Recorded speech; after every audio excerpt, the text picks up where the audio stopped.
বেশ কিছুদিন ধরে ভাবছিলাম 2-3টে কুর্তি কিনতে হবে। এখন তো চৈত্র মাস পড়ে গেছে, তো চৈত্র সেলও স্টার্ট হয়ে গেছে। সেই কারণে আমিও চলে গেছি আর্কেডের সেকেন্ড ফ্লোরে কিছু কুর্তি কালেকশন দেখার জন্য। আমার না ওই অ্যাঙ্কেল লেন্থ লেগিংস পরতে ভীষণ ভালো লাগে, তাই একটা ব্ল্যাক কালারের অ্যাঙ্কেল লেন্থ লেগিংসও নিয়ে নিলাম, যাতে সব কুর্তির সাথে আমি পরতে পারবো। আর আজকে না আমার সন্ধ্যের দিকটা পড়ানো ছিল, তো অয়ন আমাকে ঠিক সেই মতো ওখান থেকে পিক আপ করে।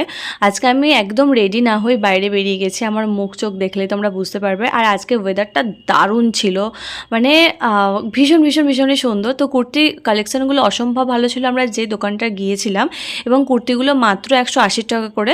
আমি 3টে কুর্তি এবং একটা লেগিংস নিয়েছি। তারপরে গেলাম জাস্ট বেকে, একটা কেক ওখান থেকে পিক আপ করলাম, দেন গেলাম বার্থডে সেলিব্রেট করার জন্য। তো আজকে অয়নের একজন পরিচিত, নাম হচ্ছে সপ্তক, তো সপ্তক ভাইয়ের বার্থডে ছিল, তাই কেক কাটিং হলো। এই বার্থডের কারণে আমি ফার্স্ট টাইম আজমাতে খেলাম তন্দুরি বিরিয়ানি। Bye guys.